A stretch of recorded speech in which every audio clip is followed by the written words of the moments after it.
황량하고 또 무서운 궁핍이었습니다.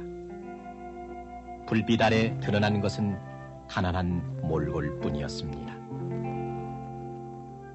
불이 없어서 그 고생은 이루 말할 수 없는 거죠. 바람 불으면 금방 꺼지니까 또 그렇고 그 불 하나 누가 아주 불당근이 하나 있다시피 한 거예요. 이렇게 손으로 이렇게 가리고 뭐 치 같은 거라도 이렇게 가리고 참 굉장히 이게 불편했죠. 그런데 이게 지금 전기가 들어와서 참 아주 그 불에 대해서는 호강이고 일에도 굉장히 능률이 나죠.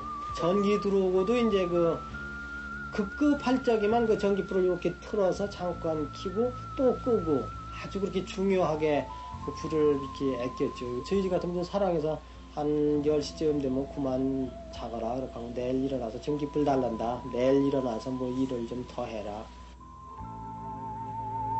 전기 단다 일찍 자라. 초롱초롱한 눈망울에 어린 것을 전기 닳는다고 일찍 자라던 안쓰러웠던 그 시절. 그 때를 아십니까?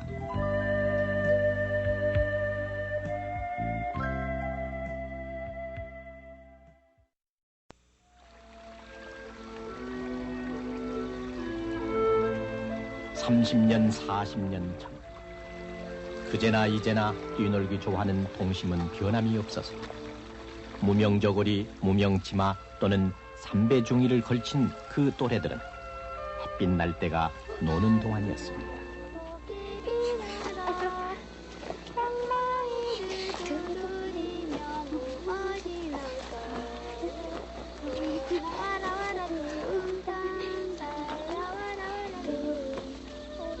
밤이 되면 빗자루, 부지깽이가 도깨비가 되고 뒷간에는 처녀 귀신이 또 왜 그렇게 많고 무서웠던지.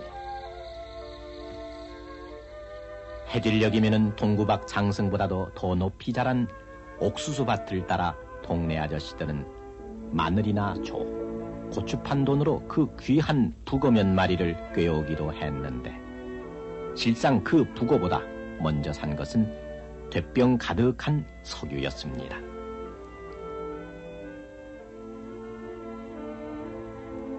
심지가 따로 있을 리 없었습니다. 흙을 파고 괭이질 하느라 발바닥처럼 두터워진 손으로 무명실이나 창호지를 배배 꼬아 안방, 사랑방 그리고 부엌의 실용 위에서 불을 밝힐 심지를 만들었습니다. 노수로 만든 등잔의 기름은 참말 해프기도 했습니다. 40년 전쯤 석유 한 대 값은 그때 돈으로 30원, 요즘 가격으로는 600원 정도로 한 대를 사면은 2달까지도 썼었지만은 기름을 아낀다고 잠깐 저녁 지을 때나 또 밤자리 시어머니 덮으실 호청 시칠 때만 켰던 우리들의 어머니. 또 옛날에 아주 우리 시절에 어린 시절에 자달 같은 시절에는 들기름불 이렇게 접시다 담아가지고 이렇게 이제 등잔을 만들어가지고 난걸 깎아서 만들어. 그게 지금은 옛날에 없어지면 다 없어졌죠. 그래서 이제 거다가 이 그릇에다가 조그만 접시다 이렇게 담아서 기름불을 켜고 산초지름이건 들지름이건 뭐 돼지지름이건 뭐 지름이라는 다 그랬고 고생스러운 거 말도 못하지요. 뭐 먹고 사는 거는 뭐 입는 거고 뭐. 때로 찢어진 창호지 사이로 바람이 불면은 등잔불은 쉽게 꺼지기 일쑤였고 성냥마저 풍조치 못했던 그 시절에는 그처럼 큰 낭패가 없던 안타까운 기억도 남아 있습니다. 밥을 가져왔는데 밥을 도저히 먹을 수 없어요. 이제 아버지하고 이제 우리 이렇게 나하고 점상 차려왔는데 밥을 먹으려니 어두워서 밥이 이제 캄캄하니까 그때 생각이 제일로 기억이 안 남는 것 같아요. 얻어서 밥을 못 먹을 정도니까. 그게 뭐 물론 나무 입에 퍼내지는 않겠지만은 반찬은 전혀 먹어보질 못했죠. 밥만 딱 따고 먹었죠.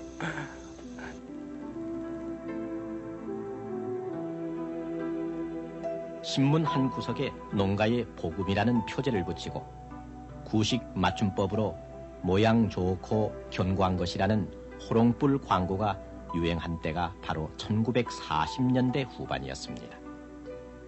등잔이 쉬 꺼지는 데 반해 허리가 볼록한 호롱불은 방풍유리로 만들어져 있었고 심지를 조절할 수가 있어서 당시로서는 첨단 조명 등 행세를 톡톡히 했었습니다. 호롱불의 껍질인 유리병을 일본 사람들의 발음을 따라 호야라고 불렀던 것도 이때였습니다. 해방 후 일본인들이 물러가면서 암흑기를 벗어나는가 기대했었으나 전기 없는 치료계 암흑은 여전했습니다. 헐벗고 굶주렸던 긴 어둠의 한가운데 당시 미로를 더듬듯이 간간히 이어져 있던 전력 배급의 70%는 남과 대치하고 있던 북한이 보내줬던 것입니다.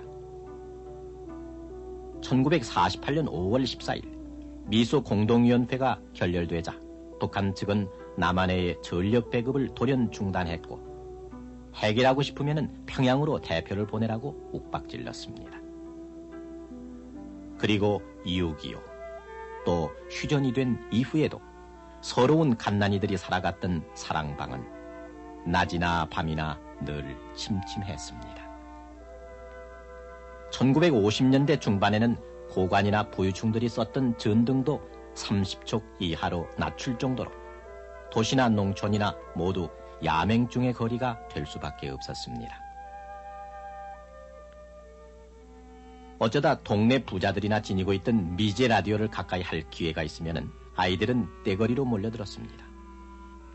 그 이상한 소리통에서는 그때로서는 지극히 정상인, 그러나 지금 들으면 실소를 금할 수 없는 아나운서들의 심각한 공지사항이 흘러나왔는데 그것은 설득 같기도 했고 경고 같기도 했습니다. 한전 측이 요청에 의해서 방송국에서는 그 관수동에 배전소가 있었는데 거기에 직접 나가서 중계방송을 했어요. 이제 갑작스럽게 전기가 부족하다 보니까 그 시민에게 호소를 하는 거죠. 그래서 종로구에는 지금 초가 배전이 되고 있습니다. 여러분 좀 협조해 주십시오. 그러면은 그 깜빡깜빡 한단 말이에요. 그게 하나의 신호지. 그러다 보면은 쓸데없는 전기는 절전을 해서 그 다른 동네에 지장이 없도록 이제 이런 식으로 이제 그 절전 캠페인을 했는데 방송국에서 직접 관수 배전소에 나가서 방송을 했다. 지금 생각하면 참 상상도 못하는 일인데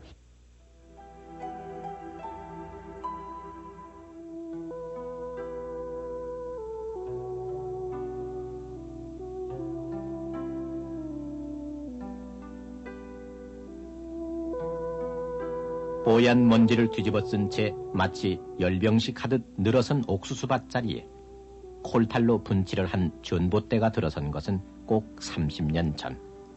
그때의 말로 전보상 때는 하늘을 찌르듯 위용도 대단했습니다.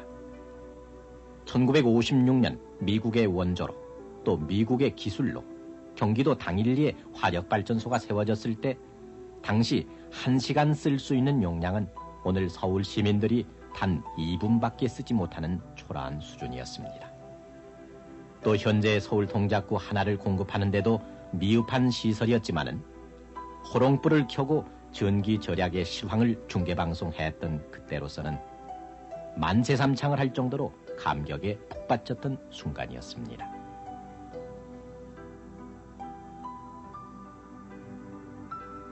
역시 전등은 보기에도 좋았고 비춘이 더욱 좋았습니다. 전기 사업은 국책 사업으로 지방으로 확장됐는데 미국 기술자들이 운전하는 생전 처음 보는 대형 트레일러가 지방에 나타나면은 의뢰의 동생 하나씩을 등에 업은 소녀들, 그리고 기계충으로 얼룩얼룩한 박박머리의 소년들, 6.25 전쟁으로 부상한 상이용사들까지 뛰쳐나왔었습니다.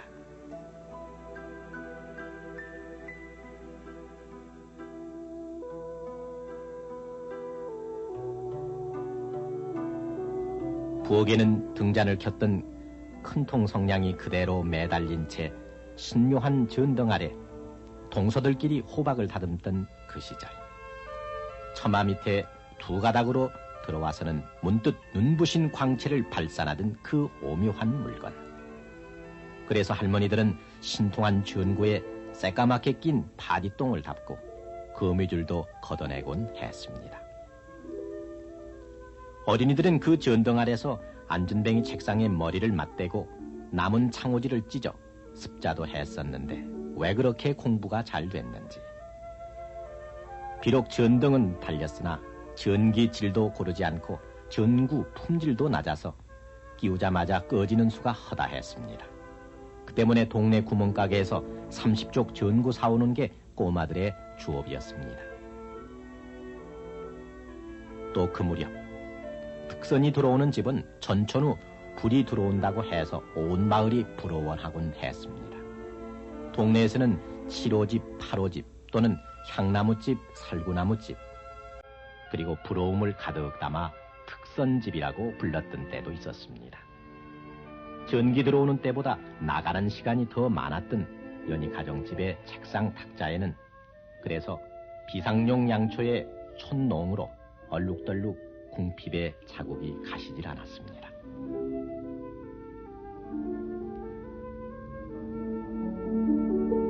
그 양초는 버릴 것이 없었습니다. 학교 마룻바닥에 쭈그리고 앉아 토막초로 문질러대며 반들반들 윤을 내기도 했고, 더러는 초동강이를 겨드랑이나 사타구니에 넣어 초반죽을 만들어 자동차나 비행기를 만들기도 했습니다. 그때 중산층의 한 표본으로 미국인이 촬영한 이 광경. 넥타이를 맨 30대 이 신사의 가옥은 당연히 판잣집이었습니다.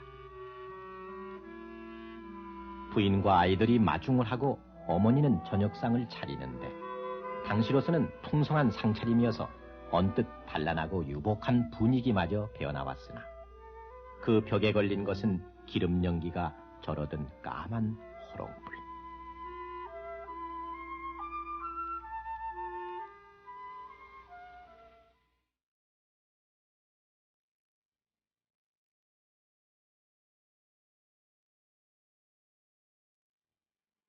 그렇게 세월이 흘렀습니다. 초가지붕에 얹혀있던 둥그런 박은 자취가 없고 그 자리엔 환각처럼 용마로 날렵한 기와집이 들어섰습니다.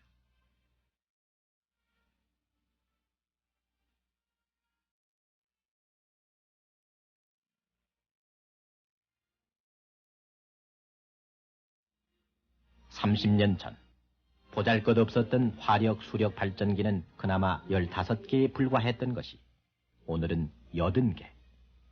또 그때 외국 기술자들의 전적으로 의존을 했던 설계, 시공, 감독은 이제 모두 우리 손으로 넘어와 도시에서 농촌, 오지에서 낙도까지 구석구석 불밝히고 있습니다.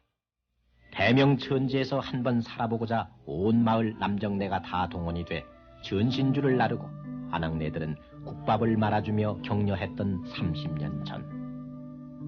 그래서 경축일처럼 법석을 쳤던 발전소의 준공일.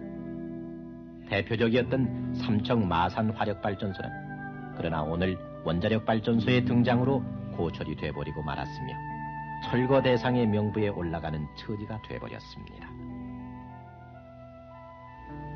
전기가 남아돌아 걱정이라는 요즘 공장의, 가정의, 상점의, 거리의 전기는 넘쳐 범람하고 있습니다.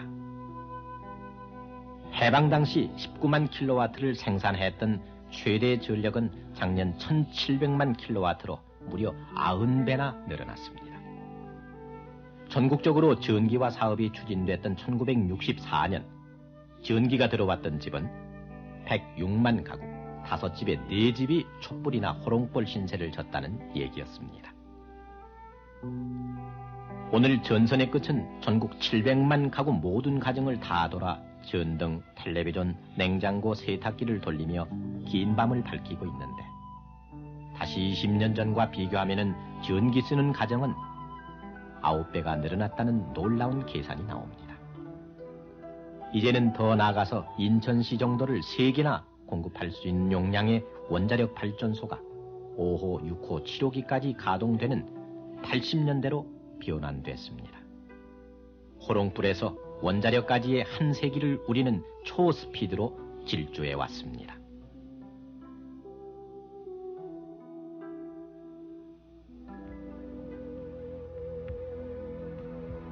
그러고 보면은 어둠은 궁핍이었고 어두움은 절망인 그런 세월이 불과 30년 전 이 자리에 있었습니다.